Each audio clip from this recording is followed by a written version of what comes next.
almarhum wal maghfur lah Sayyid Muhammad bin Ali Al-Maliki. Abuya Sayyid Muhammad bin Ali Al-Maliki mengarang banyak kitab. Di antaranya kitab Mafahim Yajib an Tusahhah. Ada yang menarik, sudah. Saya bacakan kutipan beliau. Tentang Syekh Muhammad bin Abdul Wahhab. Beliau tulis di sini dengan penuh adab, sopan, santun, dan beliau ingin menyampaikan kepada ulama-ulama Wahabi yang ada di Saudi yang selalu mengecam beliau. Bahkan ada ulama di Saudi yang mengeluarkan fatwa bahwa Abuya Sayyid Muhammad bin Ali Al-Maliki itu sudah sesat, murtad, dan harus dihukum mati. Sudah. Itu fatwa. Nah, tapi apa jawab beliau? Apa beliau marah? Melakukan perlawanan? Tidak. Dengan hikmah, mari kita lihat apa beliau katakan dalam kitab Mafahim Yajib an Tusahhah halaman 202. Sudah. Beliau katakan, Syekh Muhammad bin Abdul Wahhab mauqifun 'azimun wa ra'yun hakimun fi hadzal bab. Jadi kata beliau, Syekh Muhammad bin Abdul Wahhab itu punya posisi yang begitu bagus, pandangan yang begitu arif dan bijak dalam persoalan ini. Wa khususnya binisbati li ba'dil alfadil mustahirah 'alal alsinah. Khususnya berkaitan dengan sejumlah ungkapan-ungkapan yang sering diucapkan oleh umat Islam. Beliau lagi cerita, umat Islam kan di mana-mana suka baca burda, suka baca maulid, suka baca qasidah, termasuk ya Rabbi bil Mustafa dan lain sebagainya, atau ya akramal khalqi liman adutu bihi. Nah, apa beliau katakan, saudara? Mari kita lihat apa yang dikatakan oleh Syekh Muhammad bin Abdul Wahhab. Di sini Abuya Sayyid Muhammad bin Ali Al-Maliki mengatakan, wa huwa imamut tauhid wa rasul muwahhidin. Inilah sang imam tauhid, maksudnya Syekh Muhammad bin Abdul Wahhab, wa rasul muwahhidin, dan pimpinan kelompok yang begitu membela tauhid. Yaqulu kalimatahu sadida bi hikmatihi rasyidah, mengucapkan kalimat-kalimatnya, saudara, yang lurus, yang benar, yang bagus, yang penuh dengan hikmah. Allati bisababi antasyarat dakwatuhu bainal anam, yang dengan kelembutannya itu akhirnya dia punya dakwah menyebar. Cuman sayang, sejuta sayang, kemudian pada hari belakangan orang banyak mencatut namanya untuk pandangan-pandangan yang justru bertentangan dengan pandangan ulama salaf, saudara. Mari kita bacakan. Di sini dikatakan, berkata Syekh Muhammad bin Abdul Wahhab, saudara, apa kata beliau rahimahullah? Idza tabayyana hada, kalau ini sudah menjadi jelas, fal masailul lati syanna biha minha ma huwa min al-buhtan al-dhahir. Jadi Syekh Muhammad bin Abdul Wahhab sedang memberi berita lewat tulisan kepada para muridnya bahwa di sana ada masalah-masalah yang dibuat-buat menjadi fitnah untuk dirinya. Apa fitnahnya? Beliau katakan, wahya qauluhu, di antaranya adalah yang diungkapkan oleh orang tersebut, orang yang memfitnah dia, saudara. Inni mubtilun kutubal madahib, aku ini difitnah telah membatalkan kitab-kitab para imam madhab. Dan aku juga difitnah, inni aqul innan nasa min sittumi asana laisu ala syai'. Aku juga difitnah bahwa aku mengatakan bahwa umat Islam sejak 600 tahun yang lalu, yaitu mereka semuanya sesat. Padahal saya tidak pernah mengatakan begitu. Kemudian apa? Ini ada ijtihad. Saya difitnah, katanya saya mengajak orang untuk ijtihad keluar dari madhab. Saya tidak pernah mengajak seperti itu. Kemudian dikatakan lagi, ini kharij anil taklid. Ada fitnah saya, katanya saya tidak taklid lagi. Enggak betul. Jadi kalau beliau katakan enggak betul, berarti beliau masih taklid. Kemudian ada lagi yang fitnah saya, kata dia, ini aqul inna ikhtilafal ulama naqamah, bahwa perbedaan pendapat di antara ulama adalah ada siksa. Saya enggak pernah mengatakan begitu. Wa qauluhu, dan saya difitnah lagi oleh ucapan dia, inni ukaffir man tawassala bis-shalihin. Saya ini dituduh katanya saya mengkafirkan orang-orang yang tawassul dengan orang soleh. Saya nggak pernah mengkafirkan orang yang tawassul. Kemudian apa beliau katakan lagi, wa qaulihi inni ukaffiru Busiri. Saya difitnah. Kata mereka saya mengkafirkan Imam Busiri dengan kitab Burdahnya, saudara. Kemudian dia katakan lagi, gara-gara Imam Busiri mengatakan ya akramal halal, saya dituduh ini ukafirul Busiri. Kemudian dikatakan lagi, saya difitnah ini akul lau aqdaru ala hadam qudratir rasulullah hadam Tuhan. Andai kata aku ini, andai kata mampu untuk menghancurkan rumahnya Nabi, niscaya aku hancurkan rumah Nabi. Saya nggak pernah mengatakan begitu. Kata saya Muhammad bin Abdul Wahab. Kemudian saya difitnah. Katanya saya mengatakan, lau aqdaru ala Ka'bah la aqadtu mizabaha wa ja'altu laha mizaban min khashab. Andai kata aku ini punya kemampuan, niscaya aku akan ambil mizabnya Ka'bah. Mizab Ka'bah itu terbuat dari emas. Saya dituduh, katanya saya mau copot itu, saya mau ganti dengan kain. Enggak betul. Saya tidak pernah mengatakan begitu. Kemudian dikatakan lagi, ini unkiru ziarah kubur Nabi. Saya difitnah. Katanya saya ini mengingkari ziarah kubur Nabi. Saya nggak pernah mengingkari ziarah kubur Nabi.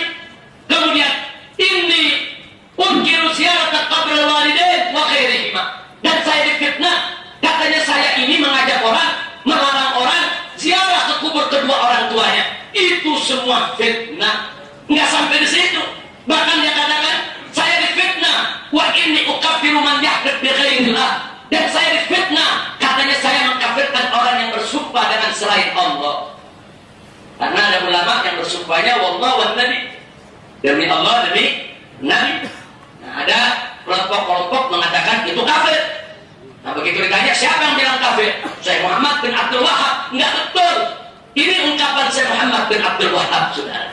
Beliau mengatakan saya tidak pernah mengkafirkan orang yang bersumpah dengan seperti yang tadi dengan Nabi, wah Nabi, tidak. Nah, kemudian nggak sampai di situ saja, saudara.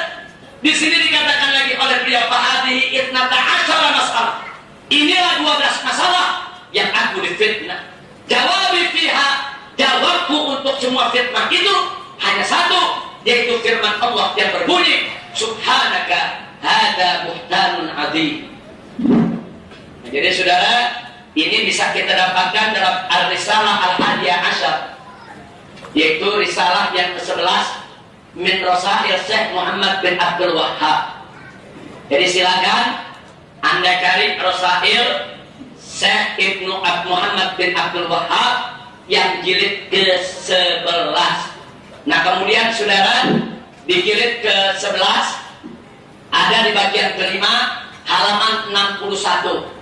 Kitab ini, buku ini disebarluaskan oleh Jami'ah Muhammad Ibn Sumud Al-Islamiyah, oleh Jami'atul Imam Muhammad Ibn Sumud yang ada di Riyadh, saudara. Artinya Universitas Imam Muhammad Ibn Sumud yang mencetak itu buku, yang menyebarluaskan itu buku, pernyataan daripada Syekh Muhammad bin Abdul Wahab. Kalau beliau tidak pernah mengkafirkan orang yang ziarah kubur, beliau tidak pernah mengkafirkan orang yang tawassul, beliau tidak pernah mengkafirkan Imam Busiri, beliau tidak pernah mengkafirkan umat Islam hanya karena khilafiyah, perbedaan pendapat, saudara. Jadi kalau ada mereka yang ngaku-ngaku sebagai pengikut Syekh Muhammad bin Abdul Wahab, terus seenaknya mengkafir-kafirkan umat Islam yang lainnya, mereka ikut siapa? Kalau mereka membawa-bawa nama-nama Syekh Muhammad bin Abdul Wahab, ternyata itu Syekh Muhammad bin Abdul Wahab rahimahullah ta'ala sendiri mengatakan hada buhtanun azim, ini fitnah yang besar. Na'udzubillah min dzalik. Kira-kira jelas tidak? Musuh kita yang nyata adalah Yahudi, Zionis Israel. Musuh kita yang nyata adalah Nasara yang memerangi Islam yang di bawah payung PBB dengan Amerikanya. Musuh kita yang nyata pada hari ini adalah Syiah yang dipimpin oleh Iran di seluruh dunia. Ini musuh kita yang nyata. Jelas siapa di hadapan kita. Tetapi umat Islam dibentur-benturkan dengan isu-isu yang mereka yang buat, orang kafir itu buat, termasuk Syiah yang buat, semacam Wahabi dan segala macamnya. La haula wala quwata illa billah. Ibarat Allah, tentang masalah ini perlu saya beritahukan, dan semoga saja nasihat ini bermanfaat untuk saya, saudara saya yang tercinta, seluruh Ahlus Sunnah wal Jamaah dimanapun berada. Hari ini Arab Saudi diserang habis-habisan. Amerika juga bersatu dengan Iran. Iran berarti di belakangnya ada Rusia, ada Cina, ada India dan lain-lainnya. Ini adalah blok timur. Amerika sebagai energi terkuat yang ada di PBB menyatakan Iran adalah saudara kita. Sekarang di Iran, seluruh kota-kota yang ada di Iran hari ini ibadah Allah, semua tulisan-tulisan matilah Amerika di dinding-dinding di mana saja sudah mereka hapus. Yang digantikan dengan matilah Saudi, matilah Saudi, matilah Saudi. Lalu orang-orang muslimin di seluruh dunia termasuk di Indonesia berhasil dibakar dan disulut dengan isu Wahabi yang disematkan kepada Saudi.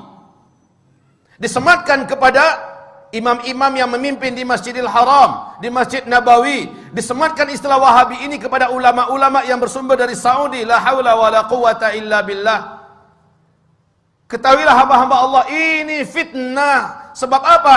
Dengarkan hadis-hadis Rasulullah sallallahu alaihi wasallam berikut ini. Semoga kita tersadar betapa kita telah diadu domba oleh musuh-musuh Allah yang membawakan istilah-istilah yang tidak patut untuk dipercayai bersama.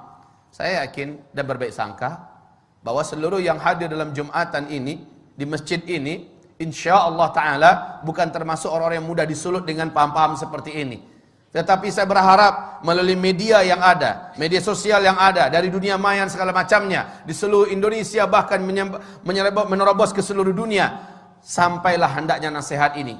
Bahwa sesungguhnya isu-isu yang tidak pantas disematkan kepada Islam, khususnya Wahabi-Wahabi, dan menyerang Arab Saudi. Sekali lagi, saya termasuk orang yang benci dengan Arab Saudi. Dulu, kenapa? Loyalitas Arab Saudi pada Amerika. Loyalitas Arab Saudi kepada Zionis Israel, loyalitas mereka. Tapi ketika Arab Saudi jatuh ke tangan orang yang saleh, insyaallah, Allahu a'lam, di tangan Raja Salman, bagaimana dia mendeklarasikan kesatuan umat Islam di atas kepentingan Islam, bagaimana dia bersumpah bahwa akan membebaskan Al-Quds, bagaimana dia menyatakan baraknya terhadap segala macam kejahatan-kejahatan yang dilakukan oleh Timur dan Barat, terkhusus oleh PBB, dan tidak mau lagi diatur oleh PBB. Lihat bagaimana sekarang Islam benar-benar menjadi perhatian utama, dan sejak itu Amerika berpihak kepada Iran. Sejak itu Amerika bertekad untuk menghabisi Ahlussunnah wal Jamaah melalui lokomotif yang paling benci kepada Islam, yaitu Syiah. Maka kaum muslimin, pertama yang harus diketahui, Wahabi itu ada dua macam. Ada Wahabi Khawarij, Abdul Wahab ya, bin Sulaiman, itu Al-Khariji, Khawarij, itu yang sesat karena mereka mengkafirkan kita semuanya. Ada yang Muhammad bin Abdul Wahab, itu Wahabi yang sekarang ada di Saudi Arabia. Itu memang zaman tahun 20-an, 30-an itu ketika Wahabi atau pemerintah Saudi baru terbentuk, mereka kerjasama dengan ulama Wahabi. Itu keras sekali akan membongkar makam Nabi, ya akan memindahkan makam Nabi, semua wirid dilarang dan sebagainya. Keras sekali sehingga berdirilah NU ya, merespon itu, dan ormas-ormas di dunia keberatan dengan langkah Wahabi. Dalam perundingan akhirnya berhasil. Tapi kemudian dilanjutkan oleh generasi yang kurang mengenal Wahabi. Sampai sekarang ini pun ada yang mencaci maki Wahabi, menganggap sesat Wahabi, menganggap Wahabi bukan Ahlus Sunnah. Sebagai muslim saya sangat keberatan.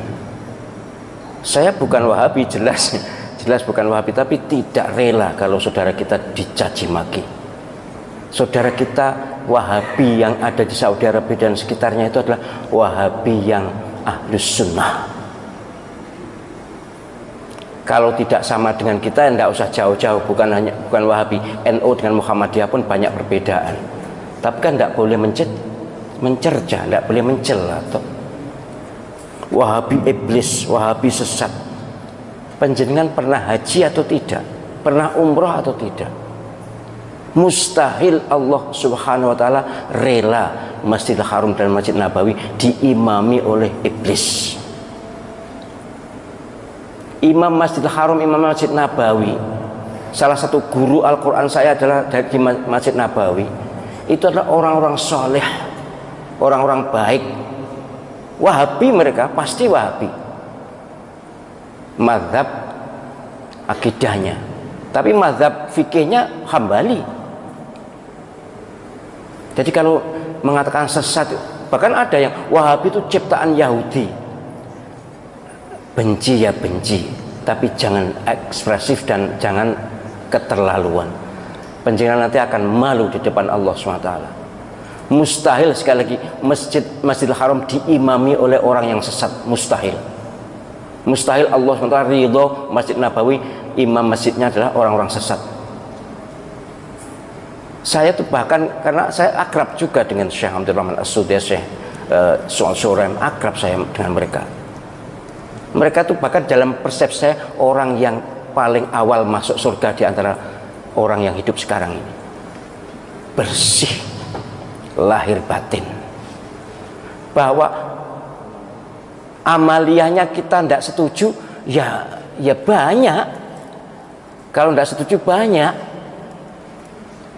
Mereka tidak wirid bersama-sama sudah sholat itu juga, ya mereka pahamnya seperti itu. Sholat subuh tidak kunut ya seperti itu. Lalu kenapa? Ini memang sangat diprovokasikan ini. Kayaknya dikompori oleh Syiah. Syiah memang musuh bebuyutan Wahabi. Saya malah mohon maaf ya, andai saja yang di Masjidil Haram dan Masjid Nabawi itu bukan Wahabi, kayaknya nanti tiang-tiang masjid itu sudah di tahun 86 ketika saya haji di sana, itu ada masjid sebelah Masjidil Haram, tiang sebelah barat laut itu dilus-lus oleh orang-orang yang baru datang itu. Entahlah apa, tapi kemudian oleh askar diusir. Jadi banyak penduduk dunia ini yang ilmu agamanya kurang, kemudian masih dilingkungi oleh faham-faham lokal. Ya kalau di Indonesia ini kejawen lah, itu memuja-muja, mengkultuskan tiang-tiang di Masjidil Haram. Itu dilus-lus, dicium-cium. Apalagi Ka'bah, waduh sudah. Ka'bah itu pojok-pojokan wis mambu abab kabeh. Untung diminyaki terus ya, dilesi minyak. Tapi dulu gitu dulu. Karena tawaf juga masih mudah ya. Penjagaan belum begitu ketat, tapi ya, akhirnya ya makin ketat sekarang. Sudah tidak ada lagi pemujaan pada tiang Masjidil Haram itu, tidak ada lagi. Yang mencuri-curi memang masih ada, misalnya makom Ibrahim itu ada yang mencium-cium, ngelus-ngelus, kemudian dengan sapu tangan lalu diusapkan muka, masih ada. Itu kok umpama ditoleransi bisa seperti makam Imam Syafi'i di Mesir. Mereka kan bukan Wahabi. Imam Malik, Imam Syafi'i yang terkenal di Mesir, mazhab fikihnya, mazhab akidahnya Asy'ariyah, Mesir. Itu makam Imam Syafi'i saya tahu dengan mata kepala sendiri. Waduh, digunakan tawaf. Ya, kalau saya mengingat memang tidak seketat di Saudi. Kemudian ada orang yang kirim surat, yang makam dia kirim surat. Kemudian ada naruh uang, segala macam jenis ritual mirip kejawen. Siapa yang ikut Nabi dan para sahabat itu Ahlus Sunnah wal Jamaah. Ada yang menyebut Ahlus Sunnah saja, ada yang menyebut Ahlus Sunnah wal Jamaah. Oh, nah, Ahlus Sunnah wal Jamaah NU. Iyalah NU Ahlus Sunnah wal Jamaah, tapi bukan hanya NU. Yang Ahlus Sunnah wal Jamaah itu bukan hanya NU. Orang Saudi, orang Mesir, orang Libya bukan NU juga ngaku Ahlus Sunnah wal Jamaah kok. Saya itu sudah bergaul dengan segala segmen masyarakat di dunia ini, sudah tahu. Mereka juga menamakan Ahlus Sunnah wal Jamaah padahal mereka bukan NU. Jadi orang-orang NU ya jangan merasa Ahlus Sunnah wal Jamaah dewe. Kan ada kemarin ceramah begitu. Itu berarti dolane kurang atuh. Nek ngajine biasanya wong NU wis tutup biasanya. Ngajine wis tutup. Sekolah mbuh tapi yang jelas kurang gaul. Saya berharap siapapun yang mengaku beriman dan Islam, jangan memusuhi saudara sendiri. Jangan memusuhi saudara sendiri. Ayo kita bersatu walaupun berbeda baju. Ayo kita kompak walaupun berbeda organisasi. Ayo kita bersaudara. Innamal mu'minuna ikhwatun fa aslihu baina akhawaykum wattaqullaha la'allakum turhamun. Ini firman Allah SWT dalam surah Al-Hujurat ayat 10. Sungguh orang-orang yang beriman ini adalah bersaudara. Maka harus damai dengan sesama saudara. Jangan kebalik, kalau wong Islam tuh koyok musuh gitu, tapi kalau wong non Islam tuh malah nyedek-nyedek, ngerangkul-ngerangkul. Tak sikut pisan kon kok. Saya tuh mohon maaf ya, berdakwah tentang ukhuwah ini sejak tahun 2002 di Masjid Akbar itu. Maka kajian fikih kontemporer dulu itu munculnya itu. Sudah terus saya sampai sekarang. Ceramah ukhuwah itu. Ya kok yo cik berhasil. Cik enek umat Islam sing mencela saudara sendiri itu loh. Apa ndak takut kepada Allah SWT? Bahwa nanti semua tindakan kita, semua ucapan kita, semua pikiran kita dihisab, dimizan, ditanya, diminta pertanggungjawabannya. Apa kita akan berkata di hadapan Allah SWT kalau kita terhadap umat sesama muslim bermusuhan atau menyikapi bermusuhan? Bahkan para imam Masjidil Haram, Masjid Nabawi dikatakan sesat. Tidak mengatakan eksplisit sesat, tapi mengatakan Wahabi sesat. Waspadalah, mereka juga punya kitab. Oh, kitab Bukharinya Wahabi dengan Ahli Sunnah itu berbeda. Batuk muta. Saya itu lama loh ngaji di Masjidil Haram, di Masjid Nabawi, ikut khalaqah itu. Dan kitab Bukharinya ya sama. Kalau dulu mungkin pernah berbeda, ya kita tidak punya bukti, tapi memang Wahabi zaman awal-awal pemerintah Saudi itu keren banget. Tapi bukan Wahabi yang keren sebenarnya, yang keren pemerintahnya. Karena pemerintahnya baru berdiri, kemudian dari segi agama akidahnya ikut Wahabi, karena ulama yang paling top di Saudi saat itu yang bisa mendukung kerajaan itu Wahabi. Ya wajar toh. Kalau seperti sekarang pemerintah lebih ngerangkul pada ormas tertentu, wajar itu. Itu bagian dari kemestian politik. Baik, jadi soal Wahabi moga-moga tidak usah dipersoalkan lagi ya.